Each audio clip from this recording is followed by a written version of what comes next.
sur la fête Senteur-Saveur de Fort-Calquier. On retrouve avec grand plaisir Julie Rigaud qui ne nous quitte plus. Il faut dire qu'elle est juste à côté. Hein. Julie du Parc naturel régional du Luberon. Et on accueille quand même un nouveau, toujours un petit peu de nouveauté, Florian Pascal. Bonjour. Donc, Florian, on est ravis d'accueillir, bonjour, ravis d'accueillir un agriculteur, maraîcher, à Fort-Calquier, non pas à Fort-Calquier, tu m'as dit, à Aubenas. Aubenas-les-Alpes, un tout petit village à côté de Saint-Michel Observatoire, toujours dans leur canton de Fort-Calquier, bien sûr. D'accord, donc tu es en GAEC avec ton frère et ma sœur. Ton frère et ta sœur, et en maraîchage, mais surtout, tu as cofondé il y a 10 ans un magasin de producteurs qui s'appelle Univers Paysan. Sur Fort-Calquier. Sur Fort-Calquier, sur l'éco-quartier, avec village vert, voilà, on a là-bas Agribio, en covoisinage avec le CPE, CPE, Agribio et d'autres commerces comme une Biocoop. Alors, pourquoi avoir monté un magasin de producteurs il y a 10 ans ? Eh ben, c'est une initiative collective avant tout pour pouvoir vendre dans un même lieu différents produits qui viendraient de différentes productions, différents producteurs, de fromage, de la viande, des fruits, des légumes, des produits transformés. Et l'idée, c'est vraiment de travailler en collectif pour pouvoir apporter dans un même lieu et avoir ce lieu ouvert toute la semaine. Chaque producteur vient à tour de rôle tenir la permanence et tenir le magasin. C'est ça, parce qu'un magasin de producteurs, à la fois on a les produits de producteurs, mais on a les producteurs dedans. C'est un producteur à tour de rôle ou plusieurs. Mais en tout cas, le principe, c'est que chaque producteur s'investit dans la vente et dans cette gestion collective de ce magasin. Ok. Alors, est-ce que ça vous a permis de mieux vendre, mieux valoriser vos produits, c'est-à-dire les vendre plus cher ou au juste prix, comme on voudra? Dans la mesure où le magasin ne retire qu'une commission qui assure ses frais de fonctionnement, oui, ça valorise mieux nos produits puisque ça reste de la vente directe et ça permet de vendre une plus grande partie de nos produits à une meilleure valorisation ou en tout cas avec un meilleur contact avec la clientèle. C'est ça. Et pour le consommateur, l'impact sur le porte-monnaie, on va parler de l'impact sur le porte-monnaie après, mais aller chez un magasin de producteurs, ça ne coûte pas plus cher? Ça ne coûte pas plus cher, mais en tout cas c'est nettement mieux parce que ça promeut un type d'agriculture que le producteur s'engage à faire. Et dans la mesure où en général ce sont des producteurs de petite taille, petite échelle avec une certaine diversité pour pouvoir approvisionner tout le long de l'année l'étalage, ça engage en tout cas un certain type de producteur que je qualifie d'agriculture paysanne. Oui, l'agriculture paysanne qu'on retrouve vraiment dans le schéma de la diète méditerranéenne, donc sur des petites exploitations diversifiées et sympathiques. Souvent, ils sont sympas. Alors, il y a quand même un truc qui est sympa qu'on a relevé avec Julie, c'est que votre magasin de producteurs, je vais attendre la cloche. Normalement, on n'en a que 4 là. Le magasin de producteurs, en fait, se trouve à côté d'une Biocoop. Ce qui veut dire que Biocoop et magasin de producteurs peuvent cohabiter. Tout à fait. Bon, après, c'est une Biocoop, c'est une SCOP, donc elle a cette envie de développer le bio à une échelle un peu plus importante. Et c'est pas un problème. Aujourd'hui, on ne souffre pas de réelle concurrence avec d'autres magasins, même s'il y a un autre magasin de producteurs qui s'ouvre à proximité. Aujourd'hui, ce qui est intéressant, c'est de pouvoir valoriser nos produits et de démultiplier nos ventes en élargissant le public. Et c'est vraiment l'objectif de notre magasin. Très bien. Donc, il y en a pour tout le monde. Tout à fait. Julie, au sein du Parc naturel régional du Luberon, on a déjà évoqué ce matin, mais on va en reparler. Vous avez été l'un des premiers projets alimentaires territoriaux à être labellisé. Mais en fait, c'est venu couronner un travail qui était sur le territoire mené par des citoyens, des producteurs, des collectifs depuis très longtemps. Le fait de développer des magasins de producteurs, de développer de la vente directe, ça fait partie, je dirais, je ne vais pas appeler ça le catalogue, on va dire les pétales, parce qu'il y a plusieurs pétales à ce PAT. Ça fait partie des axes stratégiques ? Oui, donc effectivement, dans le projet alimentaire territorial, c'est vraiment un projet de la terre au territoire, comme on dit. Donc on va autant travailler sur la préservation du foncier agricole, l'installation d'agriculteurs, sur tout ce qui est production et effectivement la valorisation des circuits courts dont les magasins de producteurs font partie. Il faut savoir qu'à ce jour, donc, il y a 8 magasins de producteurs maintenant sur le territoire du parc, voilà, alors qu'il y a un peu plus de 10 ans, mais il n'y en avait pas. Donc c'est quand même qu'il y a ça répond à une demande des consommateurs, effectivement. Comme tu disais, ça fait vraiment le lien social entre consommateurs et producteurs, et ça permet aux producteurs de valoriser sans intermédiaire tous ces produits, donc, et d'avoir un prix qui est aussi adapté. Alors, tu parles de social. Est-ce que le volet social est important aussi dans le cadre du projet alimentaire territorial? C'est quelque chose, l'équité sociale face à l'alimentation, ça fait partie de vos sujets? Alors, je tiens à préciser quand même que le projet alimentaire territorial, il est porté par le parc, mais en fait, c'est très clairement un projet qui est multipartenarial. Donc tout ce qui est au sein du PAT, c'est quelque chose, le parc le porte, mais il y a des projets qui sont initiés par le parc et d'autres que le parc soutient, valorise, mais il y a une grande diversité d'acteurs sur le territoire, que ce soit des acteurs du monde associatif, des collectifs de citoyens, des collectivités engagées aussi, départements, régions, enfin c'est vraiment une multiplicité d'acteurs. Et au niveau du côté social, l'exemple que j'aimerais donner, c'est l'exemple notamment du Village, donc une association qui est sur Cavaillon et qui travaille depuis de nombreuses années sur de l'insertion. Ils ont toute une surface donc en maraîchage biologique. Ils ont depuis peu un atelier de transformation qu'ils vont inaugurer d'ailleurs la semaine prochaine. Mais qui est en 21, c'est ça, mais qui est en marche déjà depuis la fin d'année dernière. Ils organisent des cueillettes solidaires, du glanage, ils font des paniers, ils font des dons alimentaires, ils travaillent aussi avec tout un tas de partenaires. Donc il y a vraiment quelque chose qui est fait pour permettre un maximum de gens d'avoir accès à cette alimentation de qualité, parce que tout le glanage, et quand ils vont chez un producteur par exemple qui a un surplus de récolte, pour pas que ça soit perdu, ils vont aller faire de la cueillette et ensuite distribuer. Donc c'est vraiment quelque chose de très intéressant qui est gagnant-gagnant. Voilà, donc le volet social, le volet économique aussi, on va en parler tout de suite parce que vous avez mené, alors chez Tram, Florian, chez Tram tu fais quoi? Tu fais quelque chose? Tu as mené le projet? Alors, je me souviens plus. En plus d'être cofondateur du magasin Univers Paysan, maintenant aujourd'hui j'ai plus de mandat administratif au sein du magasin, j'ai laissé la gérance au collectif. Je me suis engagé au niveau régional en tant que président de l'association qui regroupe des magasins de producteurs au niveau de la région PACA.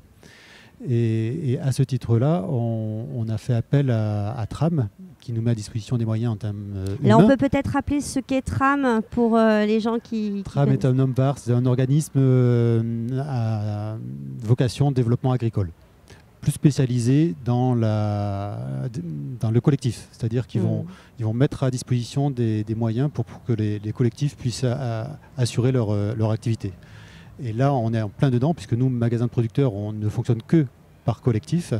Et l'objectif est de pouvoir assurer la meilleure organisation, le meilleur fonctionnement de ce collectif-là pour que l'activité réussisse. Oui, parce qu'il ne suffit pas d'être en collectif, il faut encore se structurer, mutualiser, réfléchir ensemble, avoir une vision partagée. Enfin, voilà, tout à fait ça.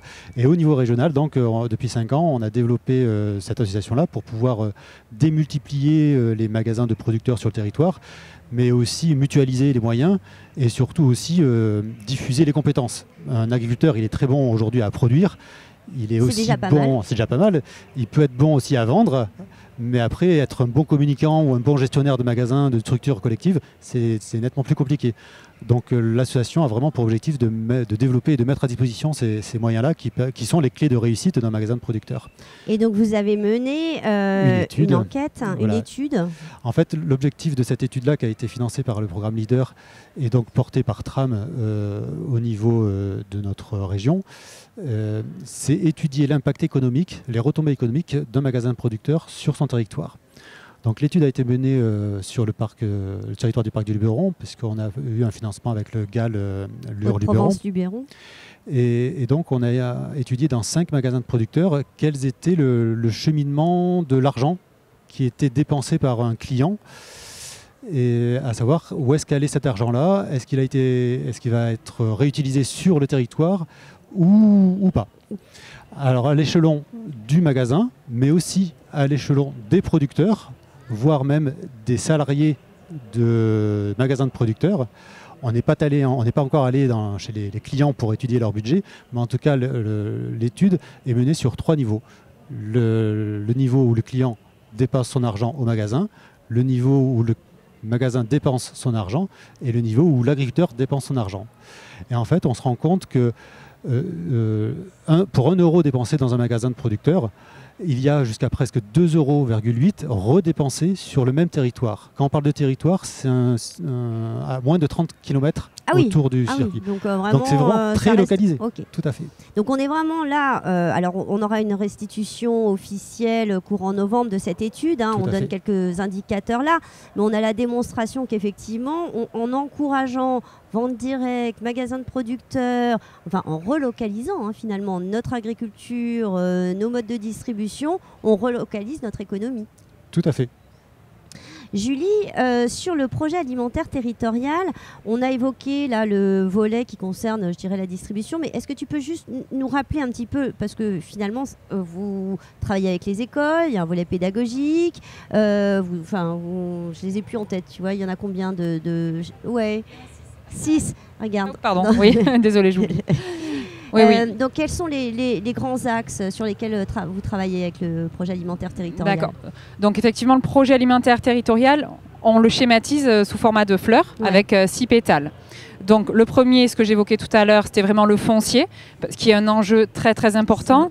Juste pour savoir de quoi on parle, les derniers chiffres qu'on a, sur 20 ans, on a perdu quand même 20% de surface agricole utile. Donc, c'est bon, on le sait, c'est la même tendance de partout, mais on a aussi perdu la moitié du nombre de fermes. C'est-à-dire que soit il y en a qui n'ont pas été reprises, soit des agrandissements. Donc en 20 ans, la moitié de fermes, c'est quand même extraordinairement inquiétant. Donc il y a vraiment un volet territorial a déjà cette mission-là de travailler sur le foncier pour préserver les terres agricoles.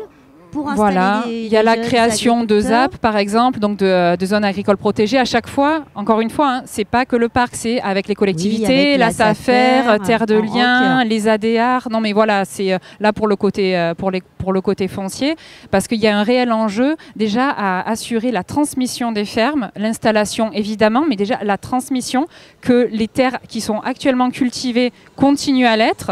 Et après, il y a un potentiel avec certaines friches qui ont un intérêt agronomique, mais déjà de maintenir, d'arrêter la perte de surface agricole, c'est un enjeu qui est colossal. Donc il y a le côté foncier. Ensuite, il y a le côté aussi des pratiques agroécologiques, où là, le parc a beaucoup travaillé sur la filière blé, notamment avec le blé meunier d'Apt. C'est ça, on a une filière panicole sur le territoire qui s'est structurée totalement. En partenariat avec Agribio 04. Okay. Donc maintenant, il y a aussi... Ici, on fait du pain, du champ au pain, tout est sous contrôle. Voilà, c'est avec une filière du coup en agriculture biologique. Vous en vendez du pain, de la filière panicole au magasin de producteurs? Non, moi je suis plutôt spécialisé maraîchage et huile essentielle. Donc. Ah oui, pas toi Florian, mais au magasin de producteurs, tu sais, chez oui, Paysans, il y a deux paysans boulangers. Il y a 2 paysans, Et maintenant, il y a aussi des boulangers qui sont marqués Valeur Parc parce qu'ils utilisent des blés, justement, de la farine issue du territoire. Voilà. Donc, il y a le côté aussi, bon là, je donne juste cet exemple du blé. Après, il y a tout ce qui est accompagnement à la restauration collective, parce que la restauration collective scolaire, mais il n'y a pas que le scolaire, il y a aussi les EHPAD, les entreprises, les hôpitaux, le mieux manger. Et justement, au niveau collectif, c'est quand même quelque chose qui est primordial. Et les collectivités peuvent s'emparer de ces thématiques-là. Donc quand on se demande à quoi sert un projet alimentaire territorial, alors c'est un label, on est d'accord, c'est quelque chose qui est arrivé là après la guerre, si je puis me permettre. Mais quand même, ça sert à donner plus de moyens à des actions pour permettre de bien manger dans les écoles, dans les EHPAD, etc. Concrètement, c'est ça aussi. Alors concrètement, le fait d'avoir le label, parce que voilà, le parc travaille sur ces thématiques agricoles et alimentaires depuis très longtemps, sur l'alimentation depuis plus de 10 ans, avec un travail acharné de la part de Mylène Morel, il faut le préciser, voilà, une fraîchement retraitée du parc, mais qui a vraiment beaucoup œuvré pour la mise en place du PAT. Et le PAT, donc, il est labellisé au niveau de l'État, et on peut du coup répondre à des appels à projets du programme national de l'alimentation. Et ça permet donc d'avoir des financements pour soutenir et monter tout un tas de projets. Ouais. Alors là, je ne sais plus si j'ai fait tout dans l'ordre. La Restoco, l'éducation à l'environnement, je ne sais plus le combien, peu importe. Pédagogie, éducation, parce qu'il faut, Denis Léron le disait ce matin, il faut informer, il faut éduquer, il faut sensibiliser. Oui, donc il y a, comme je disais ce matin, le programme de la fourche à la fourchette. Donc c'est un séjour classe verte qui est proposé par Léo Lagrange donc, au château de Bioux. Il y a aussi des actions pédagogiques avec les classes qui sont partenaires au niveau éducation. actions. Il y a évidemment de la ferme à ta cantine aussi, donc un programme où il y a une trentaine de communes qui en font partie. L'objectif, c'est de mener régulièrement des actions justement pour parler du manger sain, bio, local et aussi parler des plats végétariens qui peuvent être tout à fait, qui font partie des solutions pour justement coller avec la diète méditerranéenne, réduire la consommation de viande et de produits laitiers à des produits de qualité. Et donc il y a ce programme-là. Il y a le fait aussi, alors même si c'est pas ce qui est le plus probant, mais d'en faire, on parle d'attractivité, c'est-à-dire qu'à un moment donné, on se dit, toute cette dynamique, finalement, on essaye de vendre notre territoire sous un volet touristique ou sur un volet, là, c'est peut-être un atout d'avoir sur un territoire une dynamique agriculture, alimentation, circuit court, bien manger, bien-être, sur une montagne de santé, comme dirait Mylène Morel. Ça, c'est... Il y a tout ce qui est marque Valeur Parc, mais ça rentre aussi en après, compte. On va dire que c'est plus de la communication peut-être. Là, en ce moment, pour donner un exemple concret, on accompagne les tiers-lieux nourriciers aussi. Oui. Donc en ce moment, ça pousse. Voilà, ça pousse. Ouais. Donc je parlais du village tout à l'heure, en fait partie. Je ne vais pas tous les citer, mais il y a quand même aussi une association très très dynamique sur Loris, qui est aussi une collectivité où il se passe beaucoup de choses. Ça s'appelle le Maquis. Voilà, au Maquis, qui sont très moteurs aussi, qui portent villageois à l'entrée, qui portent le projet de cité vivante de l'alimentation. Voilà, avec la collectivité aussi de Loris, où dans la cantine on mange 80% de bio et la moitié à peu près de local. Donc il y a des collectivités comme ça où entre les élus, les citoyens, il se passe des choses et c'est très encourageant.